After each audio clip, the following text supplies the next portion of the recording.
Bonsoir, mesdames et messieurs. J'espère que vous allez bien où que vous soyez à travers les quatre coins du globe.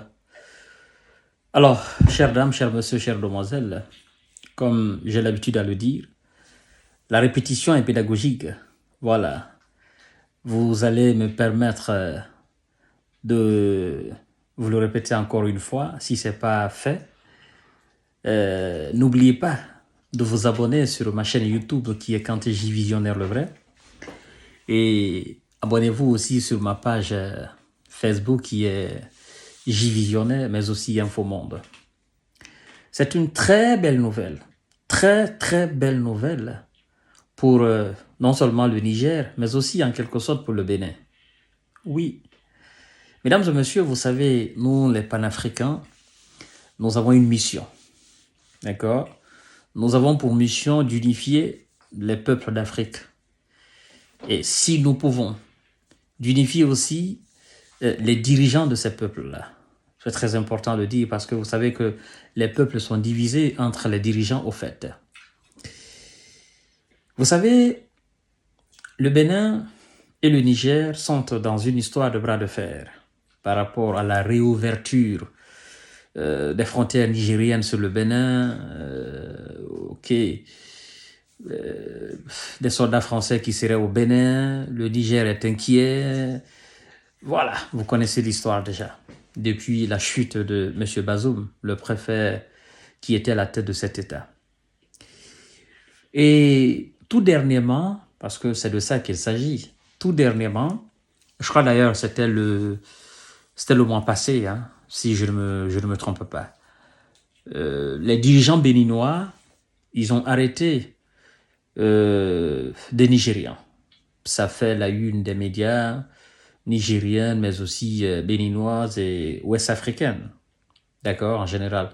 Et ça tournait aussi sur les réseaux sociaux. Nous autres, nous avons eu à épiloguer là-dessus. Le Bénin nous a informé comme quoi ces gens n'étaient pas connus. Ces gens sont rentrés frauduleusement sur le site du chargement du pétrole au port de Sémé, Podjo. Et puis, ils sont entrés par une porte frauduleusement, en fait. Ils ne se sont pas identifiés. Donc, on les a arrêtés. Je crois d'ailleurs qu'il y a une cour de répression des infractions économiques et du terrorisme amassé en Bénin. On les a même présentés au procureur de la République béninoise. Et par après, parce que moi particulièrement, je m'attendais à ce que les autorités nigériennes fassent un communiqué là-dessus, ce qui a été fait dans la foulée. Le Niger n'a pas tardé à répliquer et nous avons eu de la bonne information du côté nigérien. Et je crois d'ailleurs que le Bénin a été incapable de démentir cette information qui nous est parvenue du Niger. Le Niger nous a dit, mais le Bénin viole des accords. Parce que ces personnes soi-disant non identifiées, ce sont naturellement des responsables nigériens qui sont envoyés au Bénin pour superviser le chargement du pétrole. C'est écrit noir sur blanc dans l'accord. Nous avons dit que le pétrole qui sera chargé, des hydrocarbures nigériens qui seront chargés au port de Sémé, il y aura une délégation nigérienne pour assister, il y aura une délégation béninoise pour assister, naturellement, il y aura une délégation chinoise. Ça se fera devant le triangle. D'accord? Et ces gens qui sont arrêtés, ce n'est pas des terreaux, ce n'est pas des djihadistes. Ce n'est pas des personnes qui sont là pour des malversations. Non, ce sont des responsables. C'est une délégation nigérienne que les autorités nigériennes ont envoyée au Bénin pour aller superviser le chargement du pétrole. D'accord? Et on s'est dit, mais c'est quand même terrible. Le Bénin qui a signé cet accord, d'accord, et qui a approuvé, ne peut pas se permettre d'arrêter des responsables nigériens sur le site de chargement et dire que ces gens ne sont pas identifiés, que ces gens sont entrés sur ce site frauduleusement. Mais c'est un scandale. C'est un scandale. Nous avons parlé. Et puis, les autorités nigériennes, à l'occurrence le président de la République, le général Abdourahmane Tiani, a lancé un ultimatum pour dire aux Béninois, si vous ne libérez pas les responsables que nous avons envoyés, nous allons fermer le robinet. Le pétrole ne va plus couler dans l'oléoduc et on ne va plus charger. Et qui dit non-chargement, on ne paye pas de taxes. Vous ne gagnerez absolument rien. Parce que si le pétrole ne coule pas, si on ne charge pas au port de Bénin, l'argent n'entre pas dans la caisse béninoise. Et je crois que le Bénin pensait que c'était de l'amusement. Le lendemain même, le général Abdourahmane Tiani a ordonné au ministre du pétrole et des hydrocarbures d'aller immédiatement fermer le robinet, n'est-ce pas, de cet oléoduc qui part jusqu'au Bénin. Le ministre est allé lui-même assister à la fermeture des différents robinets. Et je crois que ça a touché M. Patrice Talon. Il se dit, le gars là finalement c'est un militaire.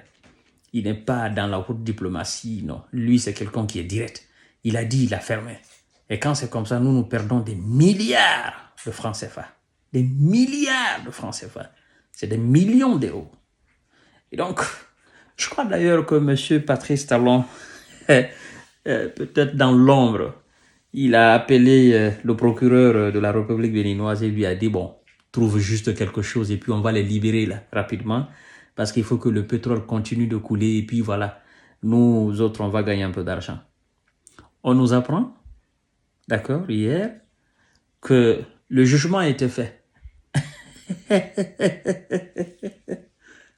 Le jugement a été fait. Les 3 responsables nigériens ont été jugés et condamnés voilà, des peines de prison avec sursis. Et vous savez ce que ça veut dire sursis. Vous ne faites pas de prison. D'accord? 18 mois de sursis. Et ça me fait beaucoup rire.